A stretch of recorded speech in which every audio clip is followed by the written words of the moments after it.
Hi everyone, welcome to Canvas tutorial. This is the crash course for GATE 2021 and over here we are going to discuss about the basic quantum chemistry and it's our first lecture on physical chemistry. Today we are going to discuss about the gamma function. Now these are some mathematical formula which will be applicable to different numerical problems regarding our particle in a box or the perturbation systems. Okay, so the first expression is the expression for sine 2 theta, which is 2 sine theta cos theta. The second one is cos 2 theta is equals to cos square theta minus sine square theta, which can be written as 1 minus 2 sine square theta or 2 cos square theta minus 1. The derivative of ln x is 1 by x and derivative of ex is just ex. Now the integration value of sine nx dx will be the cos nx by n plus c.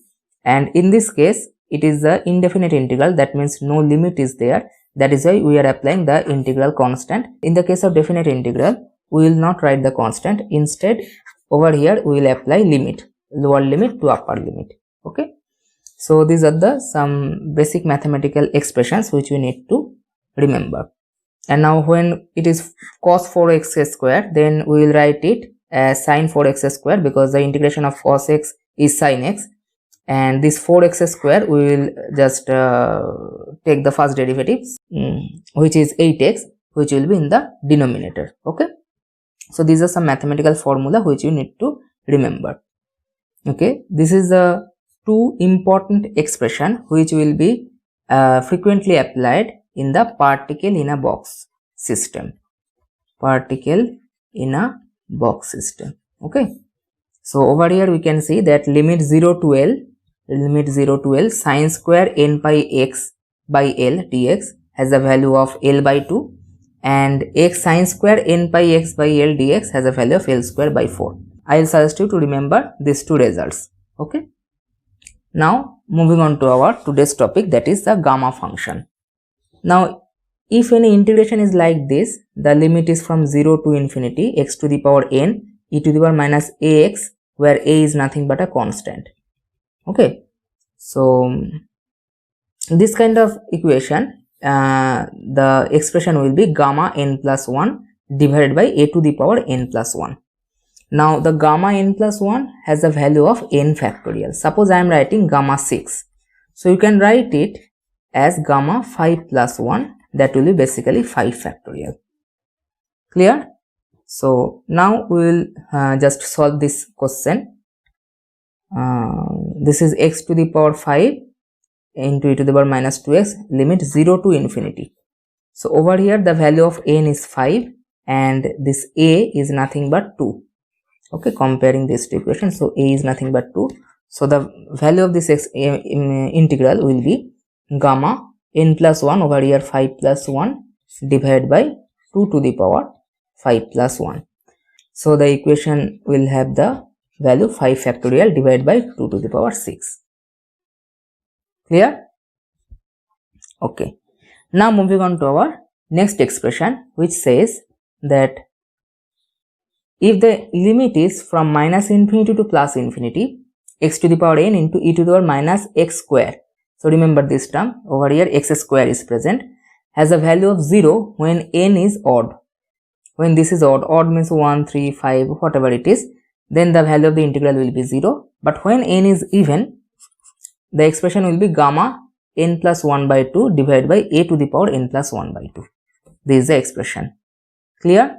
Okay, now these are some expressions for the gamma functions of some fractions like half. So gamma half has a value of root pi. Now utilizing this equation or this value, you can determine the gamma value of any integral multiple of half, like gamma 3 by 2 can be determined, gamma 5 by 2 can be determined.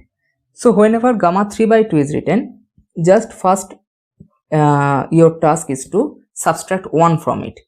So it will be 3 by 2 minus 1. Now what you will get? You will get half. Now instead of half, you will put gamma half. So what you are getting? You are getting half root pi. So whatever the value is present over here, you need to just subtract you need to subtract 1 from it, and after the sequential subtraction of 1, you need to reach the value of half. When you reach the value of half, then just put the value of gamma half. Like over here it is a value of 5 by 2. So first you are subtracting 1 from 5 by 2, you are getting 3 by 2. Okay, so now here also we will subtract 1 from 3 by 2. After subtracting 1 from 3 by 2, we are getting half, and now half, instead of half we are just putting the value of the gamma half, that is nothing but your root pi. So overall expression is 3 by 2 into half into root pi, which will be 3 by 4 root pi.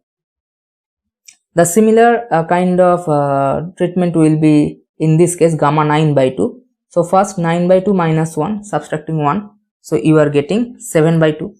Now 7 by 2 minus 1, you are getting 5 by 2. Now 5 by 2 minus 1, you are getting 3 by 2.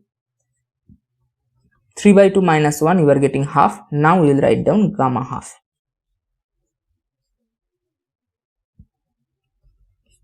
That is the value of root pi. So just multiply it. So this is your answer.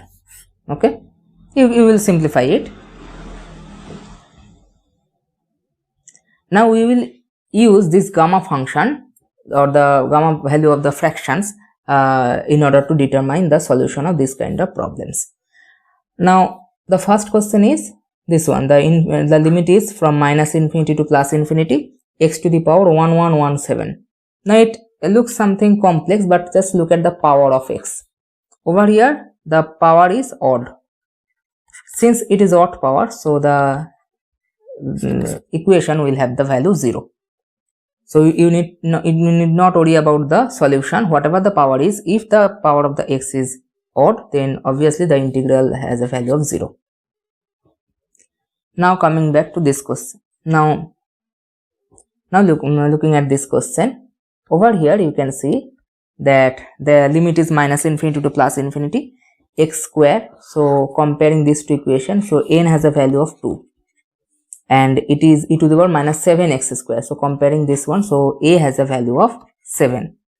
Now from here what you can write, it is gamma 2 plus 1 by 2 divided by a here 7 to the power 2 plus 1 by 2. Now gamma 2 plus 1 by 2 is nothing but gamma 3 by 2 divided by 7 to the power 3 by 2. Now in this case what you can see, the subtract 1 from here, so 3 by 2 minus 1, you are getting half. Instead of half, write down gamma half divided by 7 to the power 3 by 2. Now it is half, and gamma half, the half has a value of root over of pi, and divided by 7 to the power 3 by 2. So this is the value of the integration. Clear? So in this way we will solve this kind of problems very easily. So this is all about our gamma function, and the later application we will just learn in case of our different numerical problems. So that's all for today. Thank you. Happy learning.